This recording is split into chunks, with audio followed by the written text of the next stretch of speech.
Hey, good morning. What's poppin'? This your boy Jay the Comedian. How y'all doing today? Oh, how am I doing? I'm doing good here in quarantine, of course. And today I would like to talk to you guys about the Jehovah Witnesses and how they're having their meetings via live feed over the internet. Oh, look at you being all technologically advanced.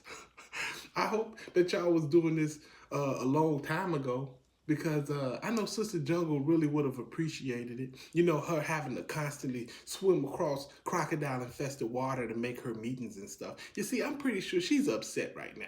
At least I would be if I was Sister Jungle. Because when you're using a water source to cross over, like it's not really a place of travel when it's crocodiles inside of it.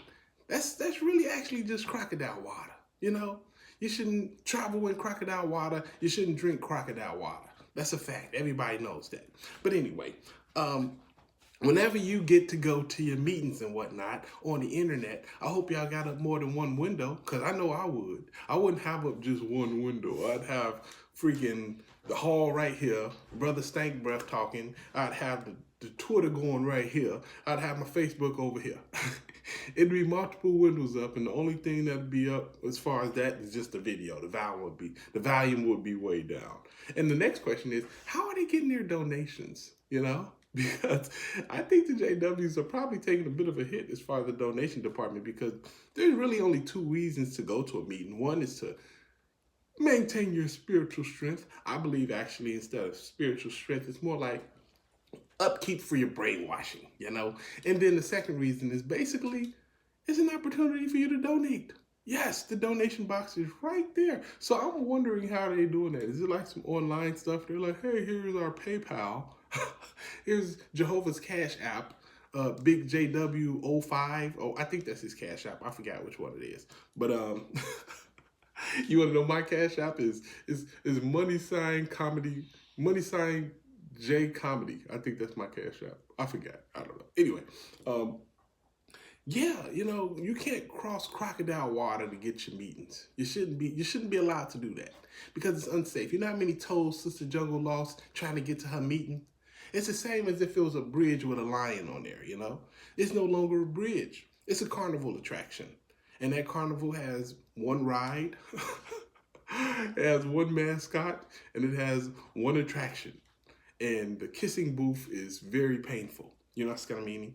It's the Rip Apart Carnival, you know, the Lion Rip Apart Carnival. So just be on the lookout for that if you want to go to a nice, fun place.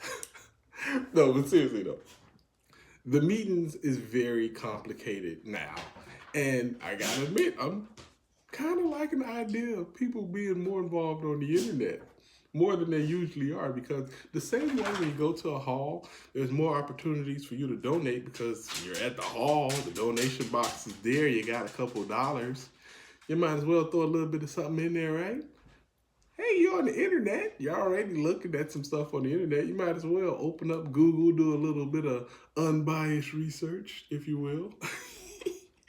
At least that's what I would do. You know what I mean? Like, you can Google whatever you want. You can look up whatever you want. There's an opportunity to do it. And you should take that opportunity, because one thing that I've learned ever since leaving the organization is exactly what I lost, exactly what I was robbed of. You know?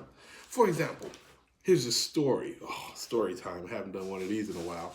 When I was young, there's a kid named Prentice that used to bully me. All right? Now, mind you, I feel very bad that I allowed somebody named Prentice to bully me, but it happened. You know, it's a real thing. Now, when I was in school, he used to always push me and punch me and do all this mean stuff to me. But the problem is that he wasn't really bigger than me. We're about the same size. And if I'm being honest, I wasn't scared of him physically. Like, he wasn't a physically scary person. You know what I mean? His name was Prentice too. Like, it was nothing really intimidating about him. But, but my parents spent a very long time telling me how dangerous worldly people were, how my very life would be threatened, you know. And I tell them that, you know, I'm getting bullied, what should I do? And my parents would tell me, you know, just tell them about Jehovah, tell them about God, you know, and then eventually he'll either leave you alone or you'll get a Bible study. Try to get me to get a Bible study with my bully, right? I think it was more or less because they knew somebody that young would just be pushed away from it, and they were hoping that I could use that to push them away, right? This is the thing. I learned at that age that people who are bullies don't like to go home with a busted lip. Even if they can beat the snot out of you, they don't want to go home with a busted lip while doing it. You know what I mean? Because if they know that, yeah, I could beat this kid up, yeah, I could knock him down, I could push him around, but I know I'm going to have to go home with an open lip every day, kind of takes the fun out of it, if you will. And I had to learn that on my own. And you know what's really messed up?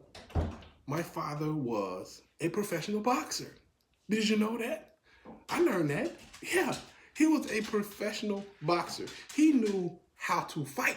You know, that's what I mean. Like, not just fight, like really knew how to fight.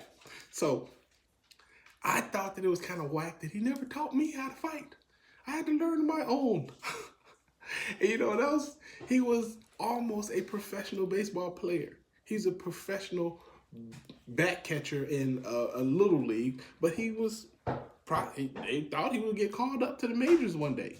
Now, he never made it, but the fact that he became a Jehovah Witness, you know what he taught me? 0 boxing, 0 baseball, and even less life lessons, just general things that you should know coming up in life. So these are all things I had to learn on my own. A lot of stuff I still don't really know, but I'm learning. I'm getting there. I'm not there yet, but I'm getting there. You know, it's kind of meaty. But the thing is that this organization takes a lot from you. And one thing that they're constantly taking away from you is your money. And your money is very important. If I had anything that I would say is worthy of worship, anything, I'd probably say money. Because money is the one thing that you can always use, and it will always help you, and it will always be there for you if you do the right things to get it and keep it. It's the best thing you could work for, almost, you know. And you say, oh, you can't buy happiness with money. Are you kidding me? Have you ever had a jet ski? It's like literally purchasing happiness right there. Oh, I got that joke from what's that boy name? I forgot his name. Another comedian, but you probably know him. But anyway, there's a lot in life that I missed out on, and ever since you miss out on things, when you learn that you've missed out on them, you can do your best to make sure the generation coming up after you don't miss out on it. You can make sure that the generation coming up that you're going to be a part of helping to raise knows everything that they need to know. And that's something that I kind of feel good about. That's something that I really look forward to, you know, because there are things that I'm happy that I learned while I was Jehovah's Witness. Like, for example, I learned how to talk in front of large crowds. And me being a stand-up comedian now, that helps. That helps a lot, actually. And I learned it at a pretty young age. So, you know, good things to know. And also, I grew up in a rough neighborhood.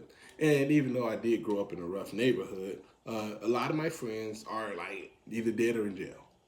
Well, some people are just crackheads. But for the most part, it's just not a good end. And I think, if I'm being honest, that Jehovah's Witnesses kept me away from that to a certain degree. But at the same time, just because they, you know, done certain things, don't think for a second I'm not going to point out all the horrible stuff that I missed out on and all the horrible stuff that happens to people inside of that organization. So just keep that in mind, because even though somebody does something good for you, at no point should you be under their thumb for the rest of your life. You know, you can say thank you and move on.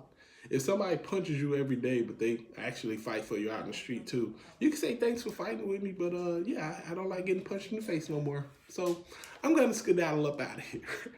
You don't owe nobody anything. The only person you owe something to is yourself and your children.